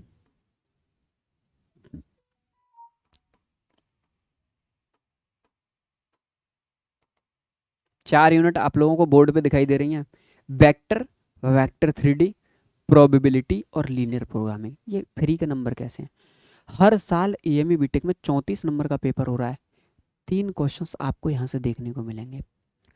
प्रोबेबिलिटी में पहले 50 नंबर का पेपर बनता था तो 2 सवाल आते आते थे, अब भी आप अजूम कर सकते हो 1 से 2 सवाल आपको फिर भी मिलेंगे यहाँ से। लीनियर प्रोग्रामिंग में भी आपको 1 से 2 सवाल मिलेंगे। तो मैं अगर मिनिमम मिनिमम काउंट करूँ तो 3 और 1 4 और 1 5, मतलब पूरे मैथमेटिक्स में अगर 34 नंबर का मैथ आ रहा है तो ये 5 मैंने मिनिमम, और मैक्सिमम लूँ तो 3 और 2 5 और 2 7, मतलब 5 से 7 नंबर का पेपर आपको मिल सकता है। मतलब 34 में से 7 सवाल आपको इस जोन से मिल सकते हैं। और ये जोन मतलब एमए बीटेक का ऐसा है कि आप बस केवल लेक्चर अटेंड कर लो, 7 सवाल में से 1 सवाल भी गलत नहीं होगा, सिंगल सवाल कह रहा हूँ, सिंगल सवाल गलत नहीं होगा। वेक्टर, वेक्टर 3D 3 सवाल पूछा, तीनों के तीनों आपके सही होंगे। प्रोबेबिलिटी अगर 1 सवाल पूछा तो वो सही होगा, 2 पूछ लिए तो आपकी किस्मत है, दोनों के दोनों सही होंगे। ऐसे ही अगर आपसे लीनियर प्रोग्रामिंग पूछ लिया, जस्ट लेक्चर अटेंड कर लेना 1 से 2 सवाल, तो वो भी आपके सही होंगे। मतलब ये 5 से 7 सवाल तो मैं आपसे कह रहा हूँ कि अगर माना है मैंने वेक्टर और वेक्टर 3D पे टोटल 10 लेक्चर दिए तो 10 घंटे के लेक्चर हो गए। आप 10 घंटे के लेक्चर देख लेना, आपके 3 सवाल पक्के। प्रोबेबिलिटी पे आप सपोज करो कि मैंने आपको 6 लेक्चर दिए, 6 घंटे पढ़ाया, तो आप 6 घंटे पढ़ लेना, आपके 2 नंबर पक्के।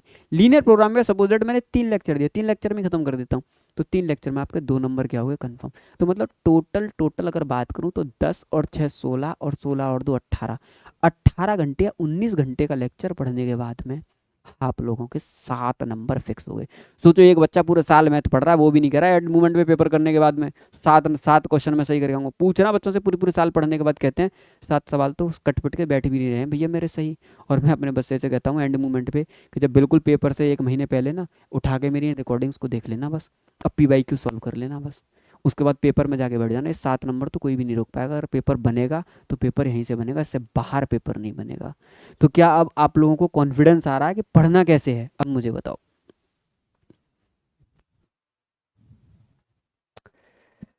अब बताइए भाई, क्या अब आप लोगों को कॉन्फिडेंस डेवलप हो रहा है? एक एक करके पूछ रहा हूँ यूसुफ कि हाँ भैया अब करना क्या है मुझे। पूरा प्लानर हो गया ना आप लोगों के पास में? ठीक। साइमा बेटा अब एक एक चीज क्लियर है कि अगले 8 महीने मुझे मेहनत कैसे करनी है? हाँ। पहले आप पढ़ने से पहले एक लेक्चर पूरा आप लोगों के लिए इस बात के लिए भाई डेडिकेट होना चाहिए ना कि हमारा बच्चा कहाँ कहाँ पर गलती कर रहा है। उसको पता ही नहीं है बेचारे को, पूरा मैथ पढ़ने में लगा पड़ा है। अब मैं गारंटी के साथ कह रहा हूँ दिमाग के ढक्कन खुल गए होंगे कि मैथ सीखते कैसे हैं। ये एक्सपीरियंस का फ़ायदा होता है बच्चे को। ठीक। अब मैं फिजिक्स में चाहता तो मैं बोलता, पर फिजिक्स में मैं इसलिए नहीं बोलूँगा क्योंकि फिजिक्स में इतना ही ढंग से आपको दानिश सर बोलेंगे जब पहली क्लास होगी, तो सर ही बताएंगे आपको कि आपको पूरी फिजिक्स करनी कैसे। क्योंकि इन 2 सब्जेक्टों में ज़्यादातर पोर्शन मेरे पास में रहेगा। और भी टीचर आते जाते रहेंगे, ऐसा नहीं कि आप सोचो कि मैं ही पढ़ाऊंगा। और भी टीचर रहेंगे, 4 से 5 फैकल्टी रहेंगी, पर मेजर पोर्शन इन दोनों का मेरे पास ही रहेगा, जो आपको बेसिक स्ट्रांग बनाएगा, आपका सिलेक्शन निकलवाएगा। साथ के साथ आपको मैथ वाले सर और फिजिक्स वाले सर भी अभी और देखने को मिलेंगे। अब गौर से सुनो कौन कौन सी गलती हैं जो हमको नहीं करनी है पूरी प्रिपरेशन के दौरान। ठीक। मैं आपको पहले ही बता के चल रहा हूँ कौन कौन सी गलती नहीं करनी है आप लोगों को।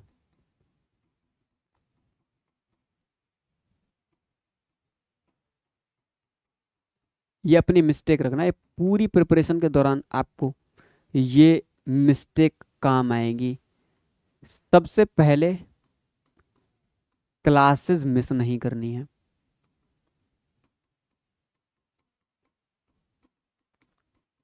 क्लासेस प्रॉपर अटेम्प्ट करनी है बेटा, ये आपकी कंसिस्टेंसी हो जाएगी। आप क्लासेस अटेंड कर रहे हो, ये तो बिल्कुल मिस मत करना। अगर किसी भी कारणवश आपसे क्लास मिस हो गई तो वो क्लास आपको रिकॉर्डेड मिल जाएगी। जैसे जो भी आप पढ़ोगे पूरा कंटेंट आपको ऐप के अंदर रिकॉर्डेड मिलेगा, आप कितने भी बार बाद में वीडियो देख सकते हो। कोशिश करना क्लास मिस ना हो। अगर मिस हो जाए तो रिकॉर्डेड उसी दिन कंप्लीट होना चाहिए, उसी दिन कंप्लीट, कोई बैकलॉग नहीं। ठीक है नहीं, इसमें कोई भी आपको मिस्टेक नहीं करनी है रिकॉर्डिंग में। ठीक, तुरंत रिकॉर्डिंग देखनी है। दूसरा, सेल्फ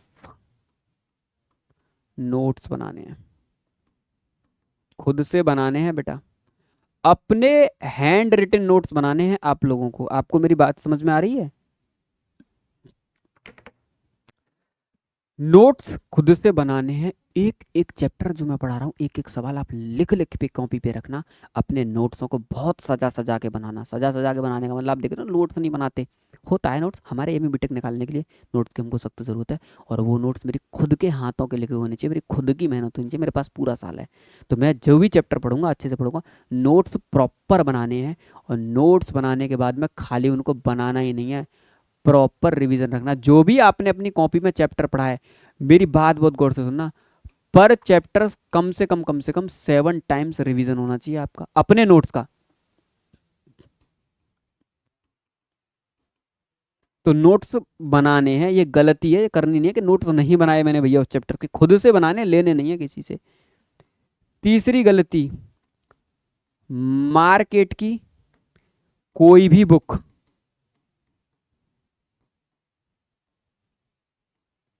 फॉलो मत करना। अभी पता ना हो कि आप क्वेश्चनों के दबाव में ही दब गए। ठीक है नहीं, आपका अगले 4 महीने तक जो भी कंटेंट पढ़ना है वो केवल मेरा पढ़ना। जनवरी के बाद जो बुक दुनिया का मन करे उन बुकों को फॉलो करना। अभी मार्केट की कोई भी बुक आपको फॉलो नहीं करनी कि भैया ऑर्गेनिक के अंदर मैं सिंगेज की पढ़ रहा हूँ, मैथ में मैं सिंगेज की पढ़ रहा हूँ, क्या फिजिक्स तो मैं HC वर्मा लगा रहा हूँ। मैं आपसे पहले ही कह दे रहा हूँ, आपने बहुत हाई हाई बुकों के नाम पढ़ रखे हो, कोई भी बुक मुझे छूनी तक नहीं है भाई। मुझे पता ही नहीं है कि दुनिया में बुक नाम की कोई चीज़ होती है। मुझे तो इतना पता है बस इनऑर्गेनिक लवर क्लासेस के वीडियो लेक्चर होते हैं, उसकी डीपीपी होती है और उसकी टेस्ट सीरीज होती है। आपको लेवल अपने आप पता चल जाएगा जब आपका बहुत सारे चैप्टर्स क्लियर हो जाएंगे ना, फिर मैं आपके हाथ में मार्केट की बुक दूंगा। अब आप पूरी मार्केट में उठा के किसी भी, क्योंकि मेरे जो लेक्चर का कलेक्शन है ना, जो मैं आपको लेक्चर दूंगा, वो लेक्चर कम से कम 4 बुकों का कलेक्शन होगा, तो आपको टेंशन वाली बात ही नहीं है। आप मेरा लेक्चर देख रहे हो, लेक्चर देखने के दौरान समझ जाना आर डी शर्मा आपके लिए चल रही है, अरिहंत की बुक आपके लिए साथ चल रही है, एएमयू बीटेक के पीवाईक्यूज आपके साथ चल रहे हैं, जेईई मेन के पीवाईक्यूज आपके साथ चल रहे हैं, सिंगेज की बुक आपके साथ चल रही है। 4-5 किताबों का कलेक्शन तो मैं खुद ही लेके चलता हूँ, आप लोगों को टेंशन नहीं लेंगे। तो मेरा लेक्चर ही खुद बुकों का कलेक्शन है, तो आपको मार्केट में बुक पर रिसर्च करने की ज़रूरत नहीं है। आप मेरी बात गौर से सुनना, मार्केट की हर बुक से दोस्त क्या होना है, बचना है। साथ के साथ चौथी एडवाइस मेरी अपनी आपकी खुद से, मतलब आप लोगों से, कंसिस्टेंसी ब्रेक मत होने देना बेटा,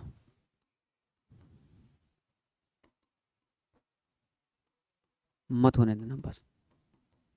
ये ब्रेक हुआ ना तो सब ब्रेक हो गया। अब इसमें क्या होता है कि आप में से कुछ बच्चे होंगे बड़े धाकड़, एक दिन में पढ़ देंगे 12 घंटे, अगले 2 दिन तक गोलमाल, पता ही नहीं चला, अगले 2 दिन में 2 घंटे भी पढ़े या 3 घंटे भी।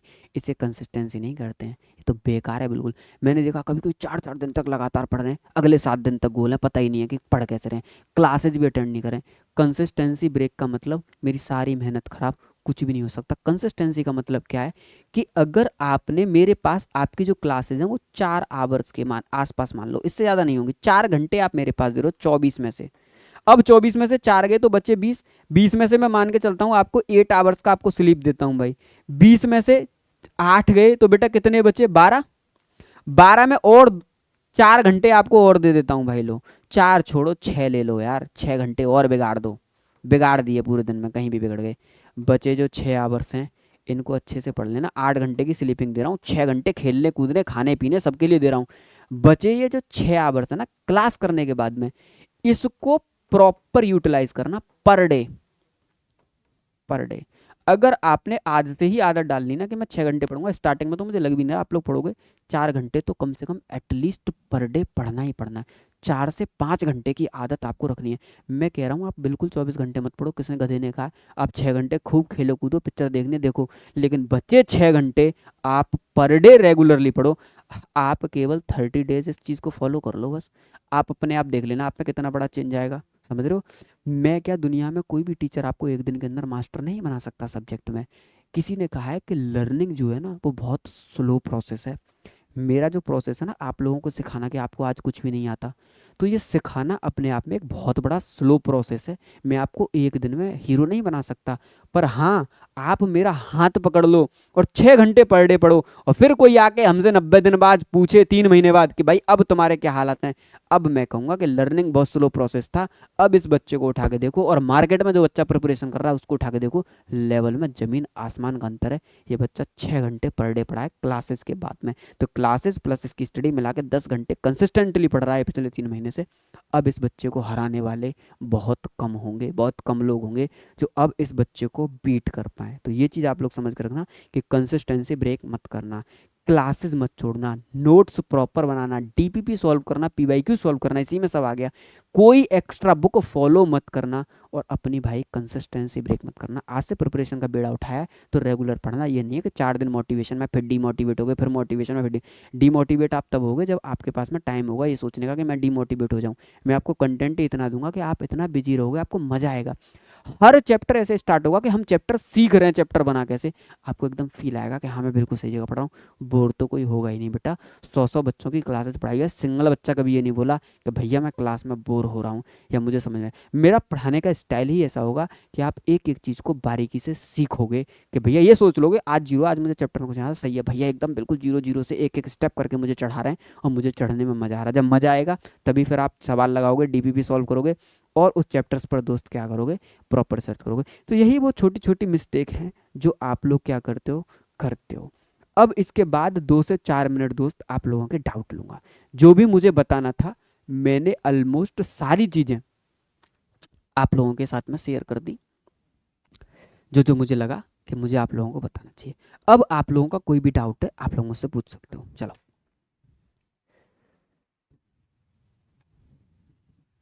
आइए दोस्त, एनीवन, देखो आप लोग इंटरेक्ट करके पढ़ो।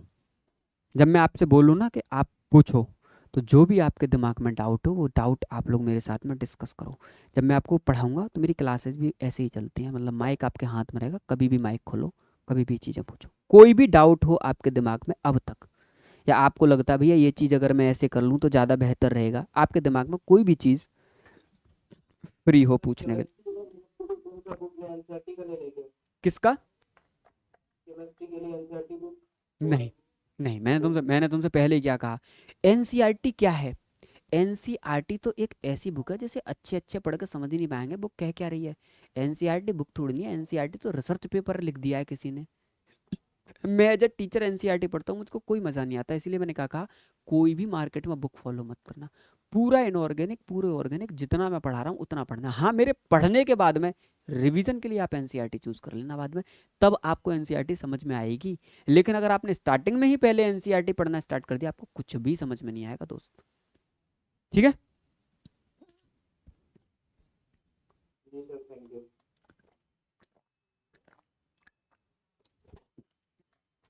लास्ट ईयर एक बच्चा मुझसे, जब मैं प्रिपरेशन करा रहा था, तो मुझसे बोला भैया पहले मैं एनसीईआरटी पढ़ता था तो मुझको एनसीईआरटी समझ में नहीं आती थी, मतलब मुझे लगता था कि मैं लाइनों को इंग्लिश में पढ़ के समझ ही नहीं पा रहा हूँ लाइनें क्या कह रही हैं। लेकिन जब मैंने आपका प्रोडिक्टेबल केमिकल बॉन्डिंग और इनऑर्गेनिक पढ़ा, तो वो बच्चा कह रहा भैया मैंने उसके बाद में एनसीईआरटी पढ़ रहा था तो मुझे एनसीईआरटी बड़े अच्छे से समझ में आ रही थी, मैं कनेक्ट कर पा रहा था, क्योंकि जो भी लाइन पढ़ रहा था वो कहीं ना कहीं आपने लेक्चर के अंदर बोली हुई होती है। तो पहले तुम एक बार सारे केमिस्ट्री में इनऑर्गेनिक ऑर्गेनिक पूरे मेरी से कर लेना, दिसंबर तक मैं पूरी खत्म करा दूंगा। फिर उसके बाद में तुम्हारे पास इनफ टाइम है 3-4 महीने का, अगर आप तुमको लगे ना कि मैं एनसीईआरटी अच्छे से पढ़ लूँ, वरना तो मैं तुमसे कहूँगा केवल प्रॉब्लम सॉल्व करना ज़्यादातर, कॉन्सेप्ट तो मेरे नोट्स में ही क्लियर है। अब वेराइटीज़ पे फोकस करना कि मैं ज़्यादा से ज़्यादा सवाल लगा लूँ, और सवाल भी मैं इतने करा दूंगा कि आप खुद उब जाओगे करते करते कि हो क्या रहा है।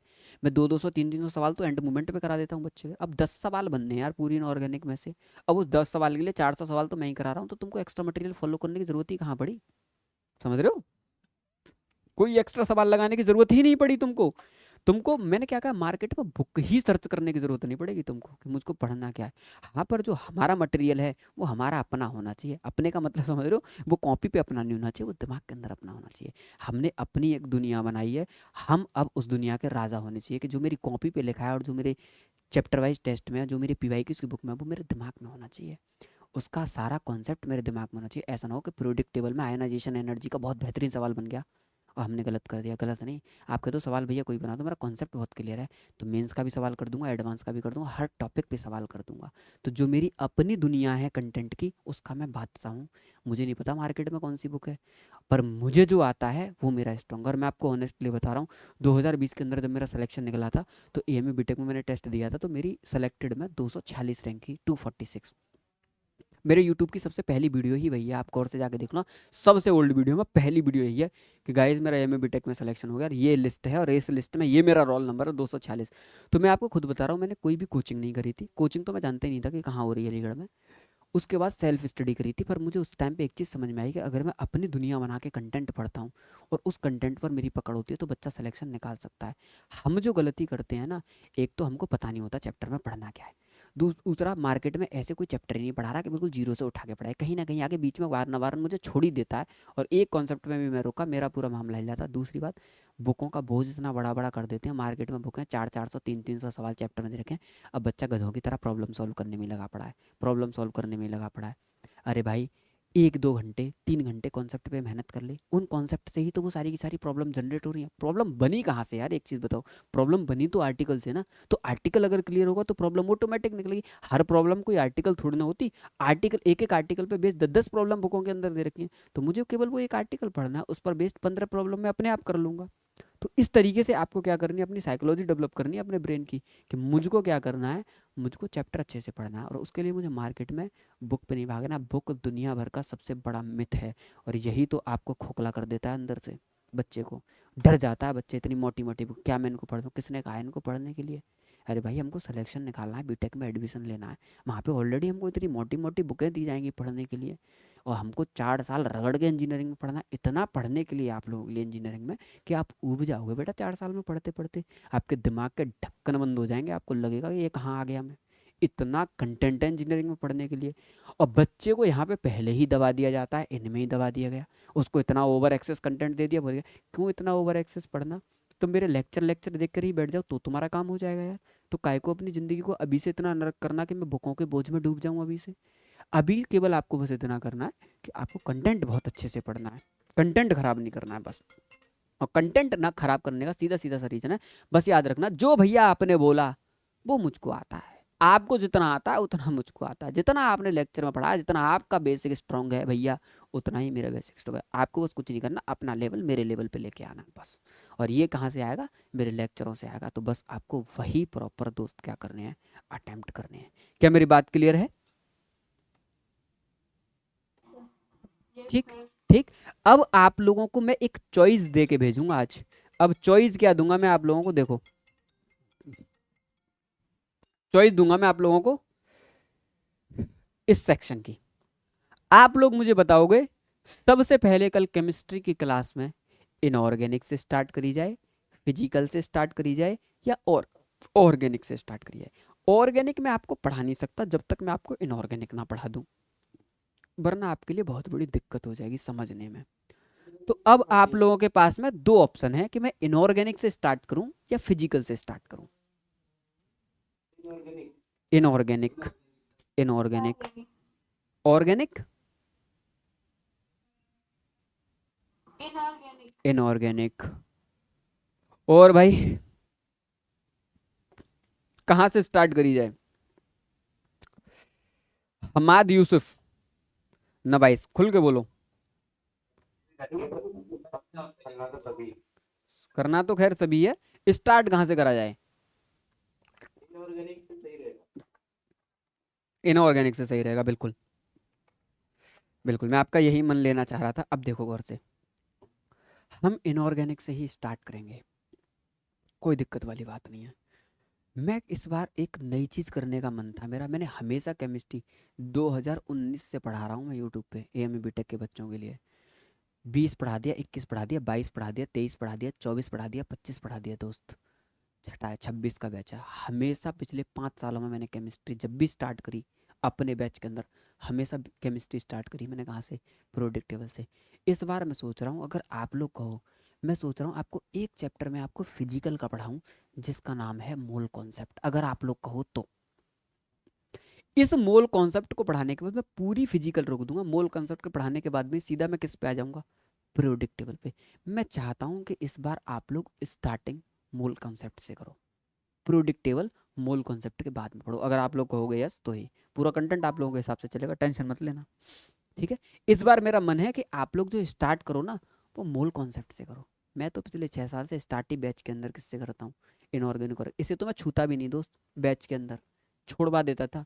जब एएमए बीटेक में 150 नंबर का पेपर हुआ करता था ना, पूरे यूट्यूब पर अकेला मैं ऐसा टीचर था जो खुल के बोलता था कि आपको केमिस्ट्री में फिजिकल तो पढ़नी ही नहीं है। मैं अपने बच्चे से बता क्या कहता था, ये तो छूनी भी नहीं है पूरे साल। मतलब इसमें जितने भी सवाल आएंगे पेपर में आंख बंद करके मुझे अटेम्प्ट ही नहीं करने। 2020 में जब मैं अपने पेपर में बैठा था ना दोस्त, मैंने एक सवाल सिंगल इसमें से अटेम्प्ट नहीं किया था। 0 नंबर थे मेरे इस पूरे सेक्शन में, 0।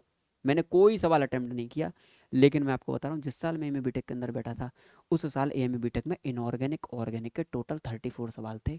किसके अंदर? 2020 में बीटेक के 150 नंबर का पेपर होता, 50 नंबर की केमिस्ट्री में 34 सवाल इनऑर्गेनिक ऑर्गेनिक से थे। पता है मैंने टोटल सवाल कितने अटेम्प्ट किए थे? 32।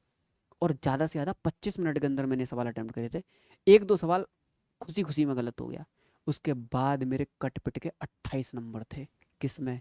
इनऑर्गेनिक ऑर्गेनिक में ही मेरे 30 के आसपास नंबर थे। जिस पेपर में मैं एएमयू से इंटरनल कैंडिडेट था, जिसमें मुझे सिलेक्शन के लिए केवल 45 नंबर लाने थे ना, मैथ और फिजिक्स तो हुआ भी नहीं, उससे पहले मैंने 30 क्वेश्चन तो अपने इनऑर्गेनिक ऑर्गेनिक में ठोक दिया। और मैं पेपर में ऑनेस्टली बता रहा हूँ, जब मैंने पेपर 1 घंटे का अटैम्प्ट किया था ना, मेरे चेहरे से मतलब ये मान लो कि उसी टाइम ये टपकने लग गया कि मेरा सिलेक्शन हो रहा है क्या। मेरे पास बैठा बंदा कह रहा कि भैया तू इतना खुश क्यों है? मैंने, भैया मेरा सिलेक्शन हो गया, मैं इनऑर्गेनिक ऑर्गेनिक बहुत अच्छे से पढ़ के आया था, और मुझे ऐसा लग रहा जो मैं पढ़ के आया था पूरा पेपर मेरी कॉपी से आ गया।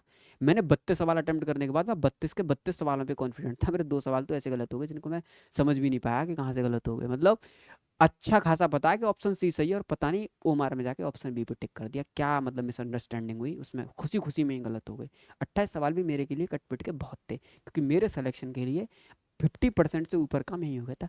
उसके बाद मैंने चुन चुन के मैथ में आसान कर दिए, चुन चुन के मैंने फिजिक्स में आसान कर दिए, और आध घंटे पहले पेपर बंद करके मैं बैठ गया। 8 फैकल्टी के अंदर मेरा सेंटर था और कितनी मिनट पहले, 30 मिनट पहले ही मैं पेपर बंद करके बैठ गया। मुझे पता था कि मेरे 55-60 नंबर बैठ रहे हैं और मैं एक इंटरनल बच्चा हूँ और 55-60 पे तो आराम से सिलेक्शन क्या हो जाएगा सिलेक्शन तो मेरा हो गया। अब ये कॉन्फिडेंस उस टाइम पर कहाँ से आया, क्योंकि प्रिपरेशन बहुत सॉलिड थी, पूरा कंटेंट मेरा पढ़ा हुआ नहीं था, पूरा फिजिक्स मेरी पढ़ी हुई नहीं थी। आप बहुत सुना, बहुत लिमिटेड पढ़ के गया था मैं, पर जो पढ़ के गया था ना वो सॉलिड था। उसी साल से मैंने यूट्यूब पर पढ़ाना स्टार्ट कर दिया और मैंने बच्चे से कहा कि जब मेरे जैसा नॉर्मल कैटेगरी का बच्चा एम ए बीटेक निकाल सकता है तो आप लोग क्यों नहीं निकाल सकते।